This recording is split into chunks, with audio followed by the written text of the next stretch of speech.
शांत मोती गुणगणना दरिया नमो मूर्ति विठ्ठलराया दोष संगीता विजया संस्थापक सुरीश्वरराया अभिरति मालय सजिनालय प्रेरक भारत दिवाकर कहवाया राज्य सवन उन्नति धरा प्रमदन सुदर्शन आनंद गाया शासन सम्राट युग दीप प्रभावक दर्शन दिवाकर गुरु गचराया साहित्य सजक गुण सागर सुरी नमि शिष्य बने गुरु गुण गाया साहित्य सजक गुण सागर सुरी नमि सकल संगे गुरु गुण गाया करावी रुद्र विहारी कहवाया तपस्वी तेजस्वी गुणोदय सागर सुरी नमि शिष्य वंदे गुरु गुण गाया तपस्वी तेजस्वी गुणोदय सागर सुरी नमि सकल वंदे गुरु गुण गाया कली काल कल्पतरु सम गुणोदय कला प्रभ सुरीश्वर जी अविंद्र वीरभद्र मोहने सुरी बंधु कर जोड़ी धर्म धुरंधर सुरीश्वर बंधु कर जोड़ी स्वामी कमातो बंधु जाने स्वामी कमातो बंधु जाने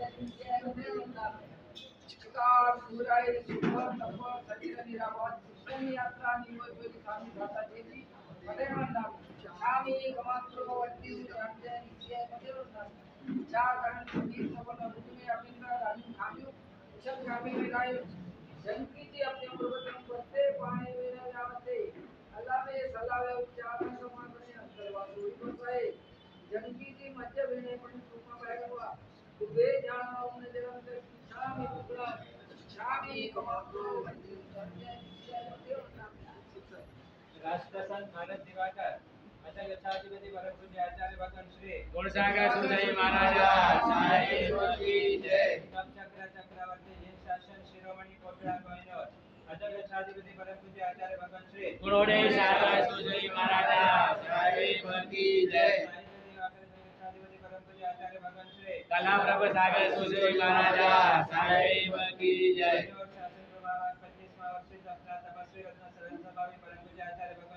कविंद्र सागर सुधई महाराज साहिब की जय ज्योतिषाचार्य मंत्र प्रभावक परम पूज्य आचार्य भगवान श्री वीरभद्र सागर सुधई महाराज साहिब की जय गौड़ई सागर सुधई महाराज साहिब की जय पूज्य गुरुदेव की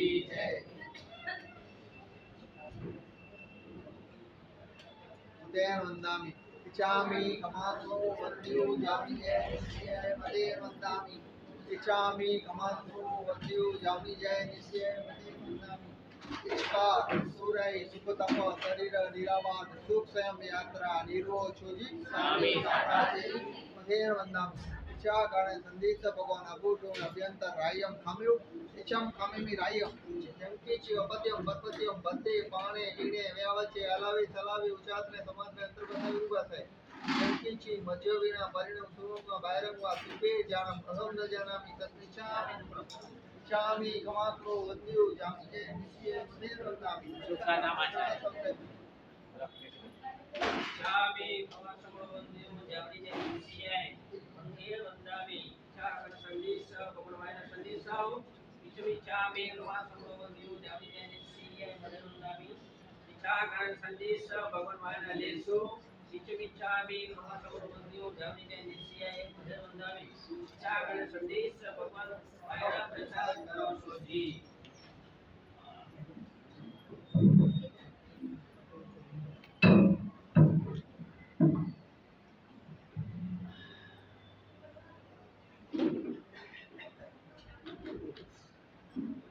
नमो हरियंताणं नमो सिद्धाणं नमो आयर्याणं नमो वज्रायणं नमो लोय सर्वसावणाय एसो पंचनमुखारो सर्वपावपनाशनो मंगलाणं च सर्वेसें परमं होय मंगलम् ओंकारविंद संयुक्तां नित्यं ध्यायन्ति योगिनः कामदं मोक्षदं चैव ओंकाराय नमो नमः मंगलं भगवान् वीरो मंगलं गौतमप्रभो मंगलं स्थूलभद्राद्या जैनधर्मोऽस्तु मंगलम् अज्ञानातिमिरन्धनानां ज्ञानाञ्जनशलाकया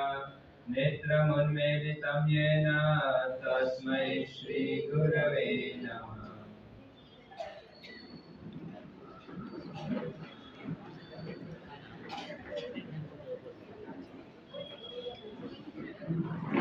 ज्ञानावर्णिजकल्मषे क्षयोपशमतसहाय रे तो हुए निज आत्मा ज्ञान अबोधत ध्याय रे।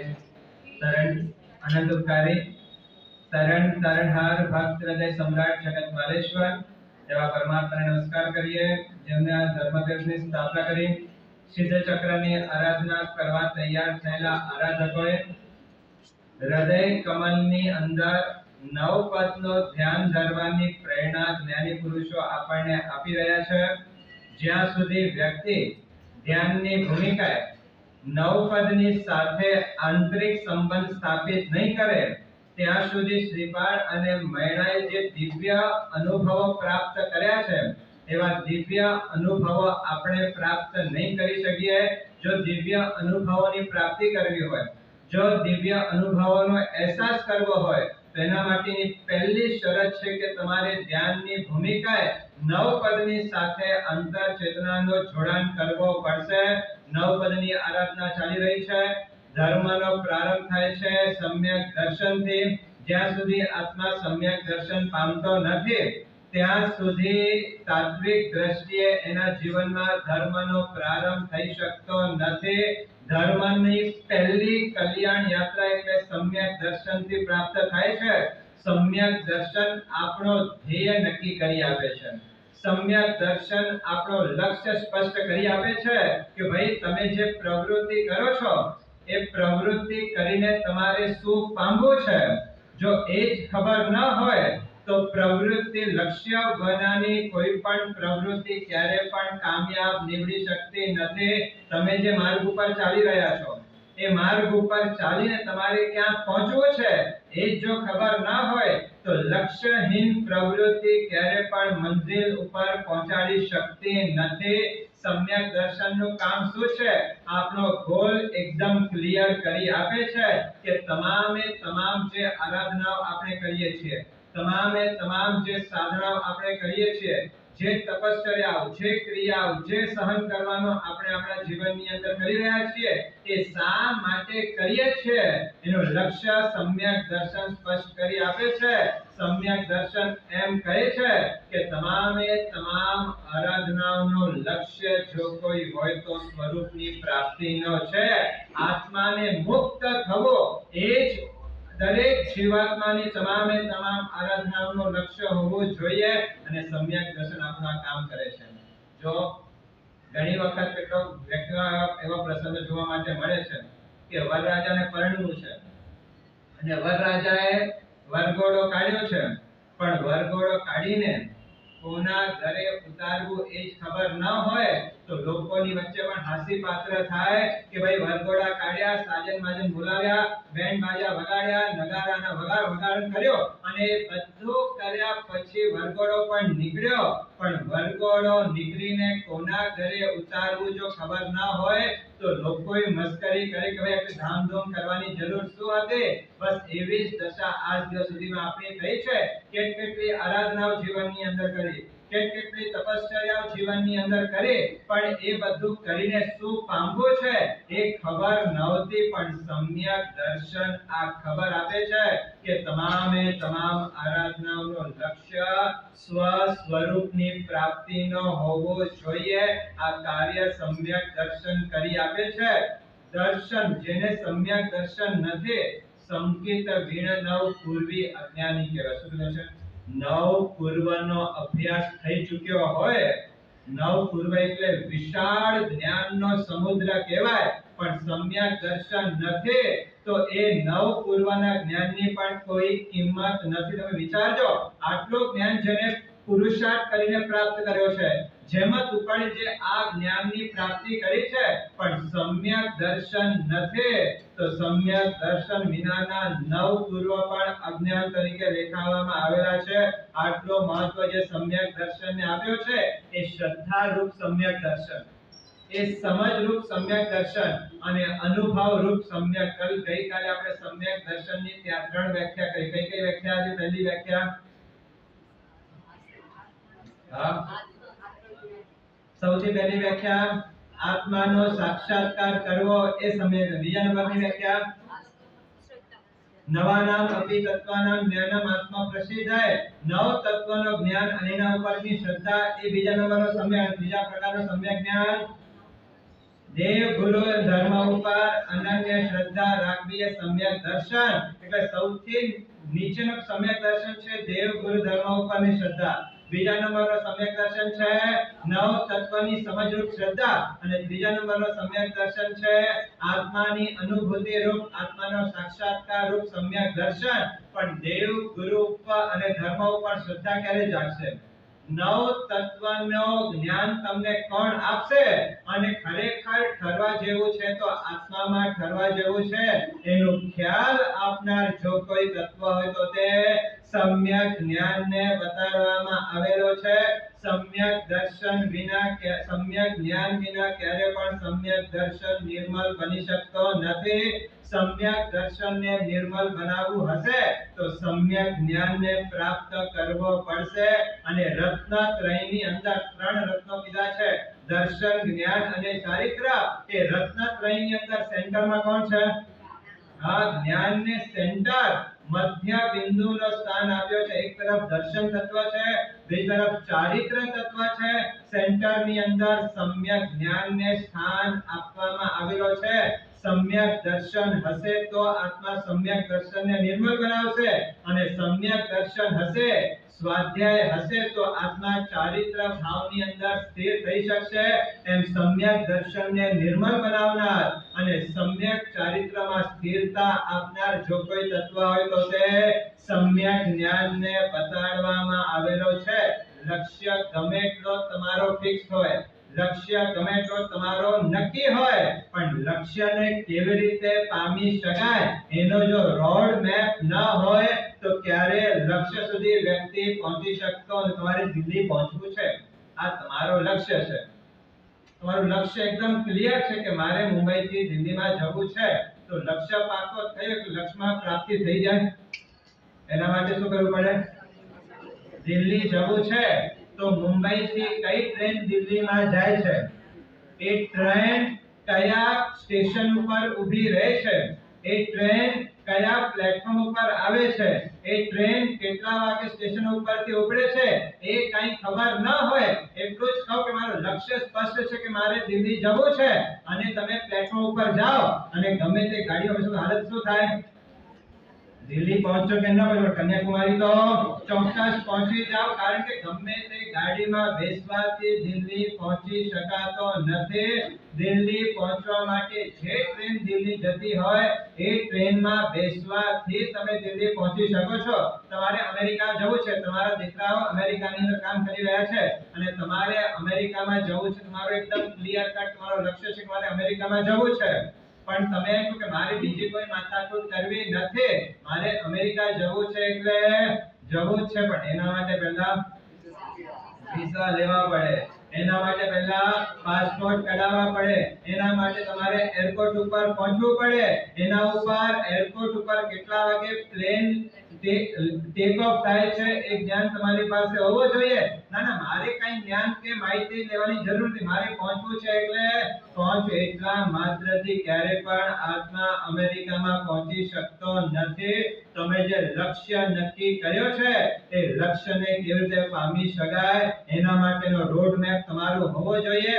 સ્વ સ્વરૂપની પ્રાપ્તિ કરવી છે તો સ્વ સ્વરૂપની પ્રાપ્તિ કેવી રીતે થઈ શકાય એના માટેનો રોડ મેપ આપવાનું કામ જો કોઈ કરતો હોય તો તે સમ્યક જ્ઞાન કરી રહ્યો છે. આજે સમ્યક જ્ઞાન પદની આરાધના, જો નવ પદની અંદર છે ને ખાલી જ્ઞાન છે કે સમ્યક જ્ઞાન છે? આપણે કોની આરાધના કરી, જ્ઞાનની કે સમ્યક જ્ઞાનની? હા, ત્યાં જ્ઞાનની આગળ સમ્યક શબ્દ મૂક્યો છે. જ્ઞાન તો તમારી પાસે બહુ છે, જ્ઞાનની કમી ના છે તમારી પાસે. હા, દરેક ક્ષેત્રનો જ્ઞાન તમારી પાસે હશે અને એમાં પણ બિઝનેસ ક્ષેત્રનો જ્ઞાન તો વણિકોને પૂછવાનું જ ન હોય. કયા ક્ષેત્રમાં ક્યાં રોકવું એ બધું જ્ઞાન તમારી પાસે છે. હા, તો શું આવું જ્ઞાન સ્વ સ્વરૂપની પ્રાપ્તિ કરાવે ખરો? હા, અહીંયા એક જ્ઞાનનો મહત્વ નથી, અહીંયા સમ્યક જ્ઞાનનો મહત્વ બતાડવામાં આવેલો છે. સમ્યક દર્શન જ્ઞાન ચારિત્રાણી મોક્ષ માર્ગ. મોક્ષ માર્ગ બીજું કાઈ નહીં. સમ્યક દર્શન, સમ્યક જ્ઞાન, સમ્યક ચારિત્રની આરાધના એ જ મોક્ષ માર્ગ છે. અને મોક્ષ માર્ગનો એક પાયો જ્યારે સમ્યક જ્ઞાનને આપવામાં આવેલો છે તો એવો જ્ઞાન કયો છે કે જેના કારણે આપણે મુક્તિ તરફ આગળ વધી શકીએ એના માટેનો જ્ઞાન કયો? જો જ્ઞાન અને સમ્યક જ્ઞાનમાં એ ફરક છે. સમ્યક જે શેર બજારનું કામ કરતા અહીંયા શેર પણ બેઠા છે મારા, કયા શેર લેવાના, કયા શેર વેચવાના, કયા સમય ઉપર કયા શેરની લેવાવડી કરવી, કયા જગ્યા ઉપર અત્યારે જમીનના ભાવ વધવાની શક્યતા રહેલી છે તો ત્યાં મારે જમીન લેવી છે. અત્યારે મહારાષ્ટ્રની અંદર કયો પ્લોટ વધી રહ્યો છે ખ્યાલ નથી? બરાબર છે ને? પાલઘરની નજીકમાં નવો કોર્ટ તૈયાર થાય. એક કોર્ટ તૈયાર થાય એટલે આખા પટ્ટાનો વિકાસ થયા વિના રહેતો. એટલે વણિકને ખબર છે કે અહીંયા કોર્ટ થઈ રહ્યો છે તો મારે અહીંયા જગ્યા લેવી છે. આજે નહીં તો કાલે એ જગ્યાના ભાવમાં બમ્પર પ્રાઇસમાં ઉછાળો આવ્યા વિના રહેવાનો નથી. આ બધું જ જ્ઞાન હોય, શેર બજારનું જ્ઞાન હોય, લેન્ડનું જ્ઞાન હોય, ક્યાં મકાન લેવા જેવા છે, ક્યાં ઇન્વેસ્ટમેન્ટ કરવા જેવું છે, આ બધું જ્ઞાન તો છે. પણ આવું જ્ઞાન સ્વરૂપની પ્રાપ્તિ ન કરાવે. સમ્યક જ્ઞાન છે એ જ સ્વરૂપની પ્રાપ્તિ કરાવે. સાચો જ્ઞાન કોને કહેવાય? પૂર્વ કરોડ વર્ષે અજ્ઞાની જે દુષ્કર્મો ટાળે, જ્ઞાની શ્વાસો શ્વાસે તેટલા દુષ્કર્મોને બાળે રે. કોઈ અજ્ઞાની માણસ હજારો નહીં, લાખો નહીં, કરોડો નહીં પણ અબજોના પૂર્વ કરોડ. એક પૂર્વ એટલે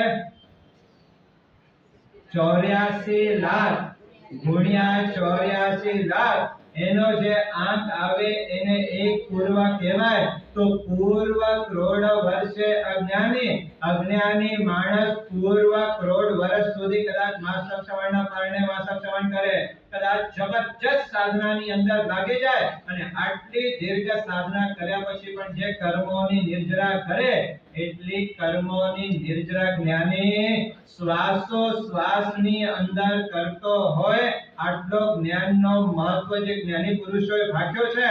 આપણને ભક્તિ વિશે ખબર છે, આપણને આરાધનાનો મહિમા ખબર છે, પણ જ્ઞાનનો મહિમાને આપણે સમજી શક્યા નથી. એક શ્વાસો શ્વાસમાં પૂર્વ કરોડ વર્ષ સુધી જે આરાધના કરે અને જે પુણ્યવત અને કર્મની નિર્જરા કરે, એક જ્ઞાની એક શ્વાસો શ્વાસની અંદર આટલી કર્મ નિર્જરા અને પુણ્યવત કરી શકતો હોય. આટલો જ્ઞાનનો જે મહિમા બતાડવામાં આવેલો છે. તમને ખબર છે ને કે શ્રાવક જીવનના 6 દૈનિક કર્તવ્યની અંદર એક દૈનિક કર્તવ્ય શું છે? શ્રુતિ રાગ મત્સ્ય. રોજ સાચો શ્રાવક હોય એને પોતાના જીવનની અંદર નિત્ય શુદ્ધ જ્ઞાનનો ઉપાર્જન કરવું એ શ્રાવકનો એક દૈનિક કર્તવ્ય બતાવેલો છે. જે પર્યુષણ આવે એટલે 5 કર્તવ્યો અદા કરો. એમાં પણ એક ક્રેશ છે કે 28 પર્યુષણની અંદર મારે કરવાની છે અને અને તમે માનો છો કે ભાઈ આમ તો મારા જીવનમાં તપ કરી શકતો નથી, પણ પર્યુષણ જેવા પરવાદરે આવ્યા છે, ચાલો મારે આજે 28 તપ કરવું છે. તમે માનો છો ને કે મારે પર્યુષણની અંદર ઓછામાં ઓછા 58 તપ કરવો જોઈએ. એ જેમ પર્યુષણ પર્વના 5 કર્તવ્ય એક કર્તવ્ય છે, તેમ દૈનિક 6 કર્તવ્યમાંથી રોજ નવા શુદ્ધ જ્ઞાનનો ઉપાર્જન કરવું એ પણ શ્રાવક જીવનનો એક કર્તવ્ય છે. એ વાત આપણા મગજમાં કેમ નથી બેસતી? તો આ બીજો ચાતુર્માસ છે, પણ એવો કોઈ માયનો નથી મળ્યો શ્રાવકો માથે કે કોઈ આવીને રોજ એક પદ પણ નવો આવીને સીધતો હોય એવો કોઈ મૂલ્ય પૂર્વમાંથી માયનો નથી નીકળ્યો. સંપત્તિ પ્રત્યેની અપેક્ષા ખ્યાલ છે, સંપત્તિને પ્રાપ્ત કરવા માટેની ઝંખના છે, પણ જ્ઞાનને પ્રાપ્ત કરવાની ઝંખના આપણે જગાડી શકતા નથી. જેમ ગઈકાલે આપણે સાંભળ્યો કે સાધુ હોય 2 દિવસ પહેલા કે એને 5 પ્રહર એટલે કે 15 કલાક સ્વાધ્યાય કરવાનો કીધું, તો શ્રાવકને કોઈ સ્વાધ્યાયનો યોગ જ નથી. એ બધું સંભાળવાનો, જેમ ઘરનું કામ બધું શ્રાવિકા સંભાળે તેમ જ્ઞાનનું કામ સાધુ સંભાળે. બાકી અમારું તો શું કામ એની અંદર રહેલો છે? આ વાત જો મગજમાં બેસતી હોય, જ્ઞાન વિના બધું નકામું છે. જેમ સાધુ માટે સમ્યક જ્ઞાન એ પ્રાણ છે, તેમ શ્રાવક માટે પણ સમ્યક જ્ઞાન એ પ્રાણ હોવું જોઈએ. એકમ જાણે સો સર્વમ જાણે. જે એકને જાણે છે એ બધાને જાણે છે, અને જે એકને જાણતો નથી એ કશું જાણતો નથી. આત્માનો સાક્ષાત્કાર એટલે કે આત્માનો જ્ઞાન મારી પાસે હોવો જોઈએ. કર્મની થિયરીનો જ્ઞાન મારી પાસે હોવો જોઈએ. કર્મ બંધ શા માટે થાય છે એનો જ્ઞાન મારી પાસે હોવો જોઈએ, અને બંધાયેલા કર્મો કેવી રીતે નિર્જરા થાય એનો જ્ઞાન પણ મારી પાસે હોવો જોઈએ. જેમ શ્રાવક તરીકે, એક વણિક તરીકે તમારો રોજનો નિયમ છે કે 12 મહિના રોજ ધંધો કરવા માટે જવો, એ તમારો જેમ નિયમ છે ને, એમાં પણ જ્યારે કોઈ ફેસ્ટિવલ આવે, જ્યારે કોઈ પર્વ આવે, હવે દિવાળીનો સમય આવશે, એટલે જેટલો સમય તમે ધંધો કરો છો હવે એમાં વધારશો કે ઘટાડશો? ખબર છે ને કે આ દિવાળી એક એવો પર્વ છે કે 12 મહિનાની કમાણી આ દિવાળીની અંદર થઈ શકતી હોય છે. એટલે વિશેષ રૂપે તમે ધંધાની અંદર ધ્યાન આપો છો. આ વણિક તરીકે તમે તમારું કર્તવ્ય જ્યારે સમજો છો, તો શ્રાવક તરીકેનો મારો કર્તવ્ય છે કે રોજ મારે નવા શુદ્ધ જ્ઞાનનો ઉપાર્જન કરવું જોઈએ. વિશ્વ સ્થાનકમાં તીર્થંકર નામ કર્મ બાંધવા માટેનો આ એક યોગ બતાવ્યો છે. બીજાને કોઈને સ્થાન આપ્યું કે નહીં ખબર નહીં, પણ વિશ્વ સ્થાનકની અંદર અભિનવ જ્ઞાનને તીર્થંકર નામ કર્મ બંધ કરવા માટેનો એક માર્ગ બતાડવામાં આવેલો છે. કુમારપાળ મહારાજ જેવા પણ પોતાના જીવનની અંદર સ્વાધ્યાયને મહત્વનું સ્થાન આપ્યું છે. કુમારપાળ જેટલી જવાબદારી તમારા ઉપર નથી ને, માત્ર એક પરિવારની જવાબદારી છે. જ્યારે કુમારપાળ પાસે 18 દેશની જવાબદારી હોવા છતાં પણ કુમારપાળ મહારાજ સમજે છે કે જો આ જ્ઞાનને ન જાણ્યો તો બધું જ પાપ પ્રાપ્ત કરેલું મારું નકામું છે. એ સમજી શકતા હતા કે આત્માનો જ્ઞાન મારે પ્રાપ્ત કરવું છે. પરમાત્માએ અને એના પછી ગંધર્વ ભગવંતોએ અને એના પછી જે આચાર્ય ભગવંતોએ શ્રુતનો વારસો મૂકીને ગયા છે. તમને કદાચ ખ્યાલ નહીં હોય, પણ આ શ્રુતના વારસાને ટકાવવા માટે આપણા મહાપુરુષોએ કેવા યોગદાન આપ્યા છે આપણને ખબર કદાચ ન પણ હોય.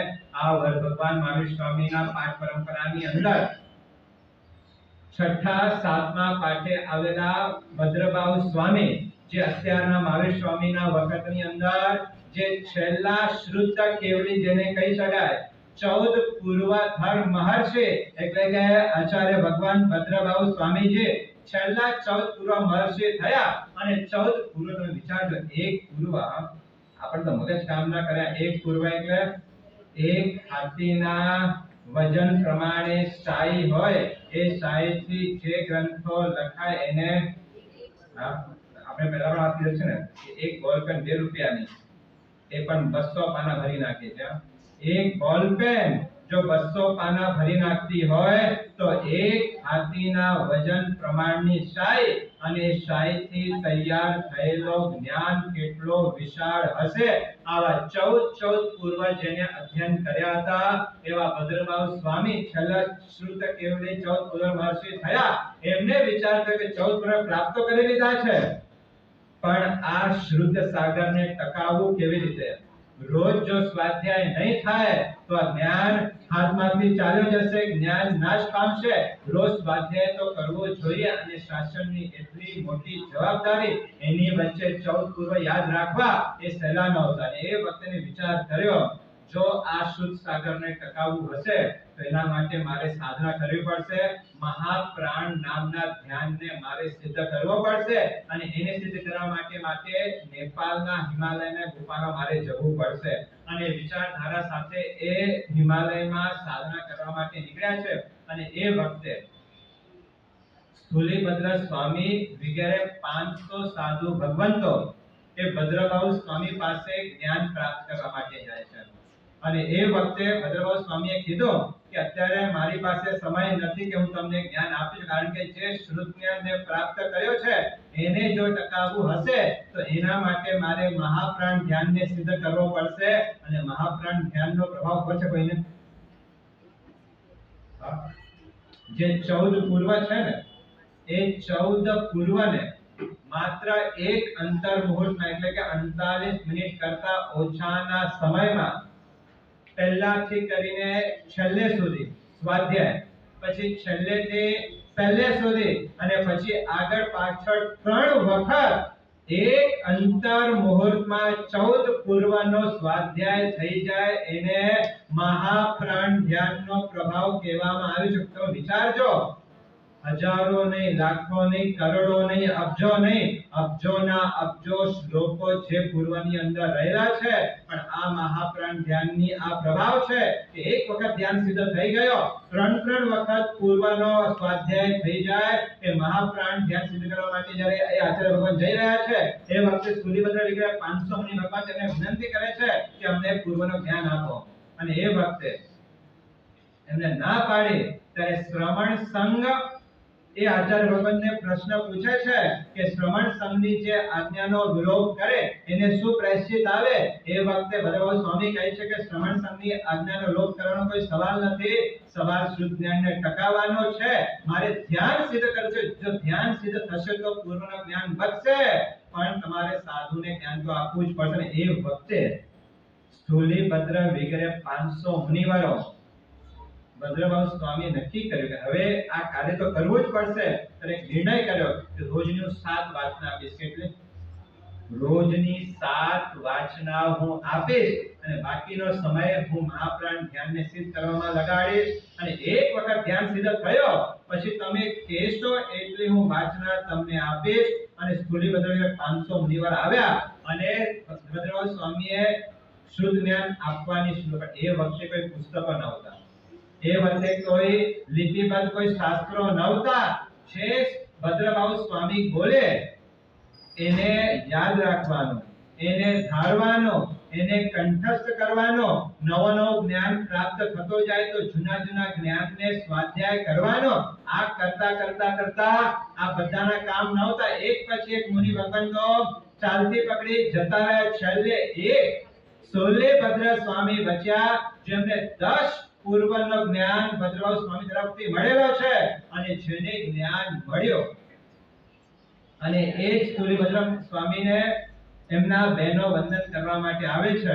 અને એ વખતે એને થયું કે મારા બહેનોને બતાડી દઉં કે કેવી લબ્ધિ અમે પ્રાપ્ત કરેલી છે. અને જેવા એમના બહેનો વંદન કરવા માટે આવે છે ત્યાં સિંહને જુએ છે, દોડતા પાછા આવ્યા. ગુરુ ભગવાનને કહે કે આ સ્થૂલીભદ્ર છે નહીં પણ સિંહ છે. અને એ વખતે ભદ્રભાવ સ્વામીને થયો વિચાર કરો, જે ગુરુ ભગવાન 84 સુધી જેનું નામ અમર રહેવાનો છે એવા સ્થૂલીભદ્ર સ્વામી પણ જ્ઞાનને પચાવી શક્યા નહીં. ભદ્રભાવ સ્વામીને ખબર પડી કે આ પરાક્રમ એમને કર્યો છે, એટલે ચોખ્ખી ના પાડી ભદ્રભાવ સ્વામીએ કે હવે હું તમને પૂર્વનું જ્ઞાન નહીં આપું. આવા પવિત્ર પુરુષ કામ વિજેતા સ્થૂલીભદ્ર સ્વામી પણ જ્યારે જ્ઞાનનો દુરુપયોગ કર્યો ત્યારે ભદ્રભાવે ના પાડી શ્રુત જ્ઞાન આપવાની. જેમ મહાપુરુષોનો એક કર્તવ્ય છે કે શ્રુત જ્ઞાન નો યોગ્ય જગ્યા ઉપર યોગ્ય પાત્રમાં એનો વિનિયોગ કરવો, તે મહાપુરુષોનો એ પણ કર્તવ્ય છે કે અપાત્રમાં શ્રુત જ્ઞાન ન જવું જોઈએ. અને ના પાડી ત્યારે સ્થૂલીભદ્ર સ્વામી રડે છે, વિનંતી કરે છે કે મને મારી ભૂલ થઈ, મને આપ જ્ઞાન આપો. ત્યારે સંઘ વચમાં પડ્યો, સંઘે વિનંતી, જો આ શ્રુત જ્ઞાન પ્રાપ્ત કરવાની પીપાસા 10 પૂર્વ એટલે સમ્યક દ્રષ્ટિવંત આત્મા છે. જે આત્મા 9 પૂર્વથી ક્રોસ કરીને ભણવાનો એ આત્મા સંકિતી આત્મા કહેવાય છે. અને આવા ભદ્રભાવ સ્વામી તરફથી શ્રીવદ સ્વામીને 10 પૂર્વનું જ્ઞાન મળ્યો. હજી જ્ઞાનની પ્રાપ્તિની ભૂખ છે, હજી જ્ઞાન મળે, હજી જ્ઞાન મળે, હજી જ્ઞાન મળે. ના પાડે, સંગ વિનંતી કરે છે. અને એ વખતે ભદ્ર સ્વામી એટલો જ શરત મૂકે કે હવે ચોક્કસ છેલ્લા 4 પૂર્વનું જ્ઞાન આપીશ, પણ માત્ર સૂત્ર સાથે, અર્થ નહીં આપો. અને એક શરત કે હું તમને જે છેલ્લા 4 પૂર્વ આપું છું એ સૂત્ર તમારે કોઈને આપવાના નહીં. એ શરત સાથે હું તમને છેલ્લા 4 પૂર્વનું જ્ઞાન આપીશ. અને શરત માન્ય રાખીને સ્થૂલીભદ્ર સ્વામીએ છેલ્લા 4 પૂર્વનું જ્ઞાન પ્રાપ્ત કર્યું છે. એક દિવસમાં 7 વાંચના. અને આ તો કઈ ચીલાચાલુ સામાન્ય જ્ઞાન તો હોય નહીં, પૂર્વનું જ્ઞાન હોય એને યાદ રાખવું સહેલી બાબત નથી. પણ આ શ્રુત જ્ઞાનની જ્યારે આજે આપણે આરાધના કરવા માટે બેઠા છીએ ત્યારે ઓમ રીમ નમો નાણસ્સ બોલો, ત્યારે સ્થૂલીભદ્ર સ્વામીને યાદ કરજો કે રોજની 7 વાચનાઓ સાંભળવી, એને યાદ રાખવી, એને ધારવી, એનો પુનરાવર્તન કરવો, એનો સ્વાધ્યાય કરવો અને 14-10 પૂર્વને કંઠસ્થ યાદ રાખવા. કે કેવી મહેનત અને કેવી જહેમત એ સ્થૂલીભદ્ર સ્વામીએ ઉપાડેલી હશે. આજે ઓમ રીમ નમો નારાયણ કહું. આજે અત્યારે જે વ્યાખ્યાન થયું, તમને બપોરના કોઈ કહે કે વ્યાખ્યાનમાં શું શું છે કહી શકશો? હા, આ તો એક વાચના, એ પણ સામાન્ય છે. હા, કોઈ પૂર્વ તો છે નહીં, પણ એક સામાન્ય વાચના, એક વ્યાખ્યાન પણ આપણે યાદ રાખી શકતા નથી. કે રોજની 7 વાચનાઓને યાદ રાખવાનો અદ્ભુત પુરુષાર્થ કરનાર આજે સ્થૂલીભદ્ર સ્વામી આજે ઓમ રીમ નમો નાણસ્સ બોલો. ત્યારે આવા મહાપુરુષોને યાદ કરજો અને મહાપુરુષોને આદર્શ રાખીને પૂર્વની જ્ઞાનની વાત તો ક્યાં છે? સામાન્ય અમારે ગુરુવંદન, ચૈત્યવંદન અને સામાયિક આવડી તો પણ તમારા માટે મોટી વાત કહેવાય. આજે સમ્યક જ્ઞાન પદની આરાધના કરતા આટલો તો લક્ષ્ય કરો. કમસે કમ શ્રાવક જીવનમાં ગુરુવંદન, ચૈત્ય અને સામાયિક અને પ્રતિક્રમણ કરતા મને આવડે. આટલો શુદ્ધ જ્ઞાનનો ઉપાર્જન તો મારા જીવનની અંદર કરી લેવા દો. અને શું સંકલ્પ કરવાનો? આ દર વર્ષે તો આ નવપદની ઓળી આવે છે, દર વર્ષે જ્ઞાન પંચમી આવે છે, દર વર્ષે જે ગુરુ ભગવંત આવે એ પ્રેરણા આપીને જાય છે. પણ એ પ્રેરણાને ઝીલનારા બહુ ઓછા વ્યક્તિઓ, આત્માઓ મળતા હોય છે. આજે ઓમ રીમ નમો નાણસ્સ બોલો. ત્યારે યશોદ વિજય મહારાજ અને વિનય વિજય મહારાજને યાદ કરજો કે એક દિવસની અંદર 1200 શ્લોક જેને કંઠસ્થ કર્યા છે. એક દિવસમાં ગ્રંથ પાછો આપવો છે ગુરુને, ત્યારે લખવા માટે બેસી તો કામ નહીં થાય. એક દિવસની અંદર જે વ્યક્તિઓ 1200 શ્લોક કંઠસ્થ કરી આપીને એક ગ્રંથ ગુરુ ભગવાનને પાછી આપી દેનારા ઓમ રીમ નમો નાણસ્સ બોલો. ત્યારે આવા જ્ઞાન પ્રતિભા ધરાવનારા એવા યશોદ વિજય મહારાજ, વિનય વિજય મહારાજને યાદ કરજો. અને ઓમ રીમ નમો નાણસ્સ બોલો. ત્યારે રાષ્ટ્રસંત અધિપતિ આચાર્ય ભગવાન ગુણસાગર સુરી મહારાજને યાદ કરજો કે 6 મહિના માત્ર સંસ્કૃતનો અભ્યાસ કર્યો. કેટલા મહિના? માત્ર 6 મહિના. એ વખતે પગાર પંડિતોને પગાર આપનાવા માટે સમર્થ નહોતા, સંતો પાસે શક્તિઓ નહોતી. માત્ર 6 મહિના એમને અભ્યાસ કર્યો અને 6 મહિના અભ્યાસ કરીને 1.25 શ્લોકોની રચના કરીને અદ્ભુત જ્ઞાનની જ્યોતિ પ્રગટાવનારા એવા આચાર્ય ભગવાન ગુણસાગર સુરી મહારાજને યાદ કરજો. એક આંખ હતી નહીં, એક આંખમાં પણ 50% રોશની, અને એ રોશનીની અંદર પણ સતત જે કાગળ અને કલમ સાથે રોજ નવી નવી રચનાઓ. ક્યાંક 24 પરમાત્માના 24 સ્તવનો, ક્યાંક પરમાત્માની 24 થોઈઓ, ક્યાંક ગુજરાતીમાં, ક્યાંક સંસ્કૃતમાં મંગલ દીવો, આરતી, પૂજા, 1.25 લાખ શ્લોક કોને કહેવાય? અને જે 12 મહાપર્વ કહેવાય છે, જ્ઞાન પંચમી હોય, કાર્તિકી પૂનમ હોય, પોષ દશમી હોય, આવા 12 પર્વ મહાકથા પણ જેમને સંસ્કૃતની અંદર બનાવીને સામાન્ય સાધુ કે સામાન્ય જે શ્રાવક સંસ્કૃત ભણતા હોય એમને પણ સમજ પડે એવી સુંદર અને એકદમ સરળ ભાષાની અંદર જેને દ્વાદશ પર્વ કથાની રચના કરી છે આચાર્ય ભગવાન ગુણસાગર શ્રી મહારાજા, ક્યાંક ચાંદનીનો પ્રકાશ, ક્યાંક કંડીલના એકદમ ઝાંખા પ્રકાશની અંદર પણ જે આત્માએ રાત અને દિવસ આ શુદ્ધ જ્ઞાનના વારસાને ટકાવવા માટે જે મહેનત કરી છે, આજે બધા મહાપુરુષોને યાદ કરીને મારે મારા જીવનની અંદર સમ્યક જ્ઞાનનો ઉપાર્જન કરવું છે. રોજના હેમચંદ્રશ્રી મહારાજના શિષ્ય એવા કુમારપાળ મહારાજા એ પણ સવારના નવકાશી ક્યારે કરે?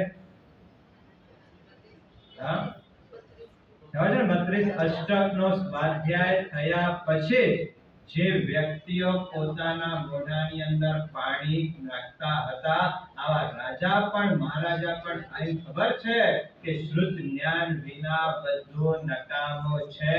જ્ઞાન પડમમ નાણમ તવોદયા, પહેલા જ્ઞાન પછી દયા જે બતાડી છે.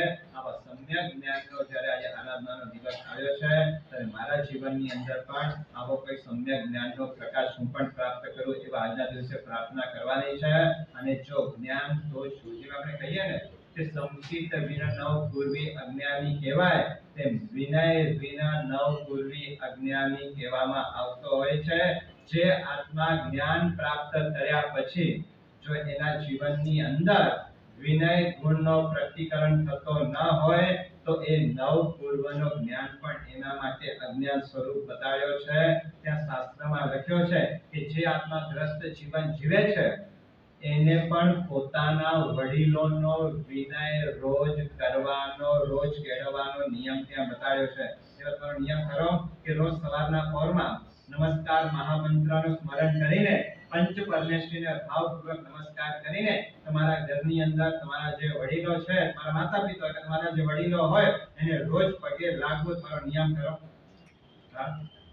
અભ્યાસની વાત તો પછી રહી, આ પણ તમારા ઘરમાં તમારા જે ઉપકારી માતા પિતા છે, તમારા ઉપકારી જે વડીલો છે, તમારા જે જ્ઞાન દાતા છે એને નમસ્કાર કરવાના પણ ભાવ આપણે જગાડી શકતા નથી. આ અહંકાર આપણે અટકાવે છે. સાચો જ્ઞાની એને જ કહેવાય જેની પાસે વિનય હોય. અજ્વૈન રામાયણનો એક પ્રસંગ છે કે જ્યારે સીતાજીનો અપહરણ જંગલમાંથી થયો અને રાવણે એમને અપહરણ કરીને લંકાના અશોક વાટિકાની અંદર લઈ ગયા અને જેવા સીતાજીનું અપહરણ થયો એટલે રામચંદ્રજી બેચેન બની ગયા છે, રામચંદ્રજી બેબાગડા બની ગયા છે. રામચંદ્રજી પોતાના મનની સ્વસ્થતાને ટકાવી શકતા નથી અને સીતાજીને ગોતવા માટે જંગલની અંદર નીકળ્યા છે.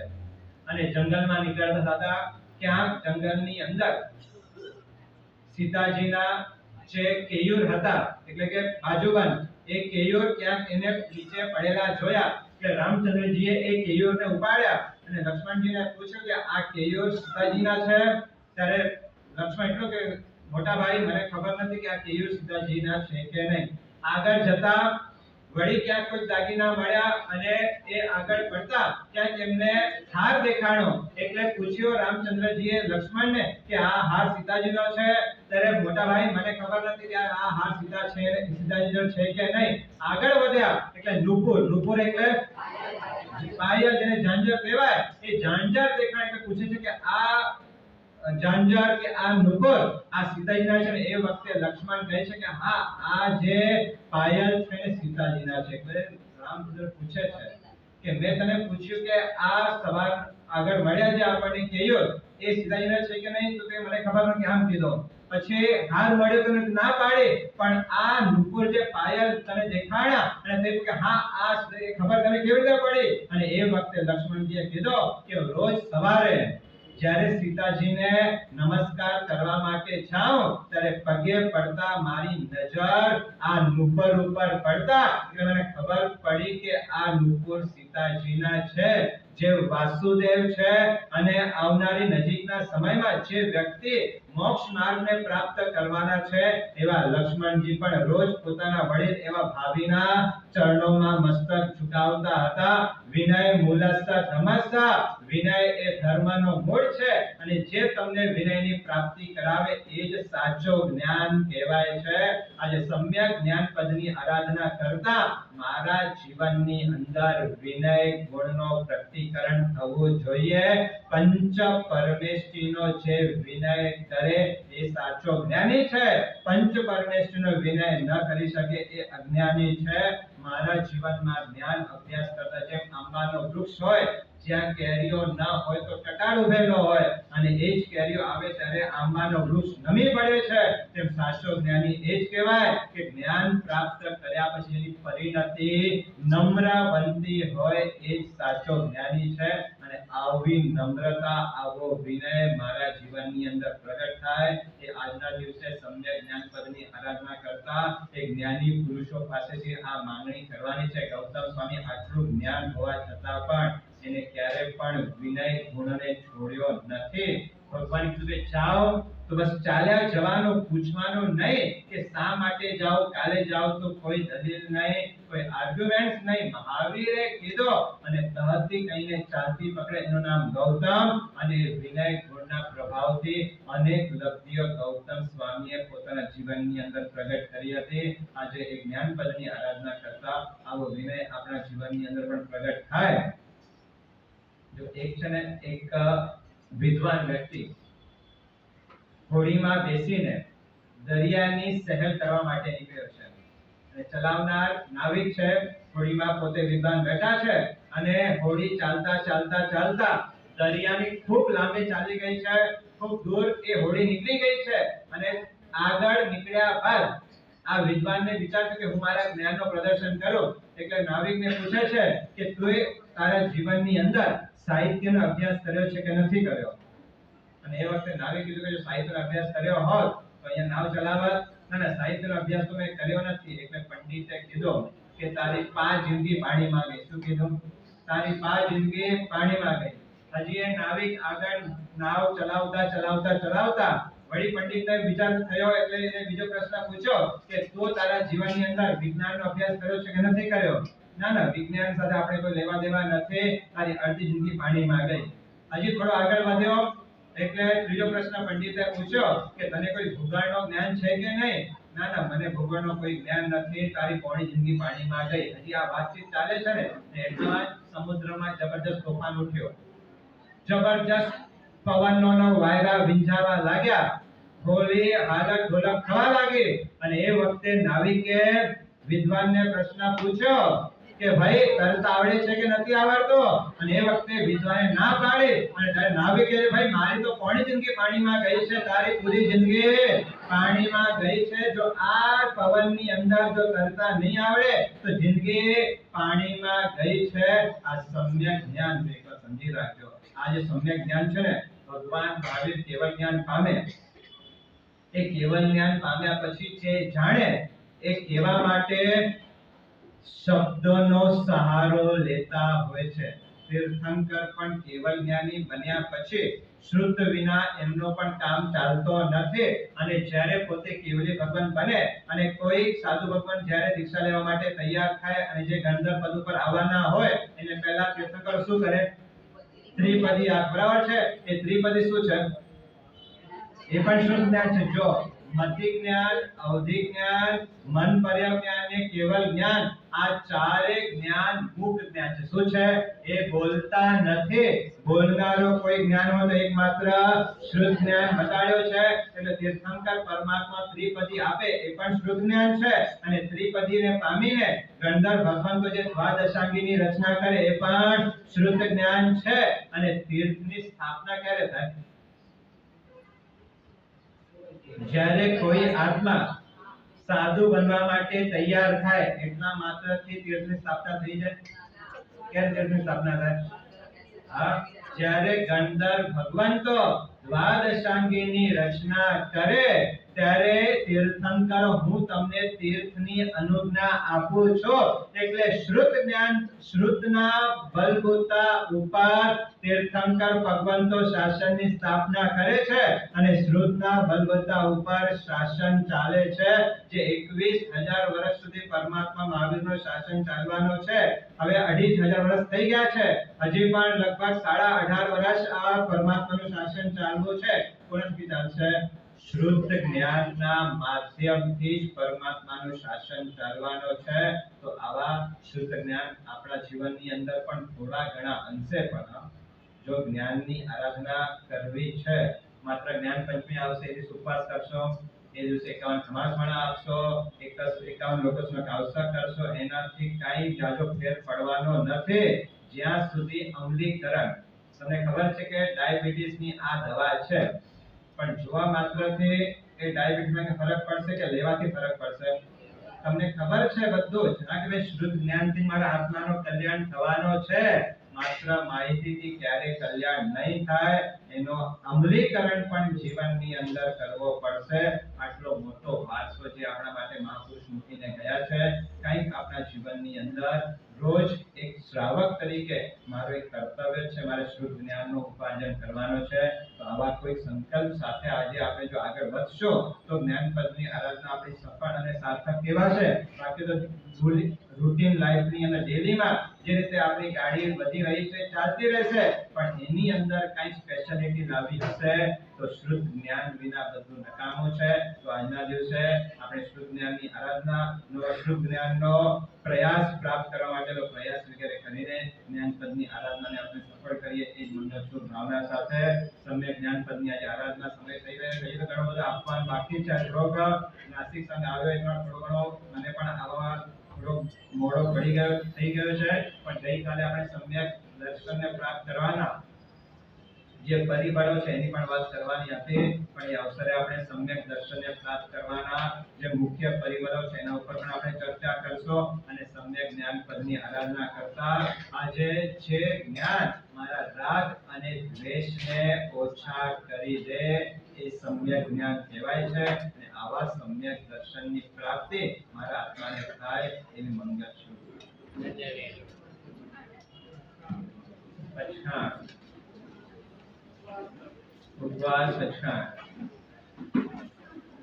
સૂર્યોગે અવધન પછાઈ દિવ્યામ પિયરમ ધન સાઈમામ અડથાણા વ્રત પાઢાર 48 વર્ષ પછાઈ ચોરિયમ પિયરમ ધન સાઈમામ પારી ઠાવણી મદન ભારત સદેવા ગૌરવ સસેણવા નેતા વગાસે મોવા ભગમ પરિગમ પછાઈ અડથાણા વગમ સવાસમ સમર્પણે હોતે ગાણમ ગોષ્ઠી આઈબીએલ ઇકાશનો વ્યાજનો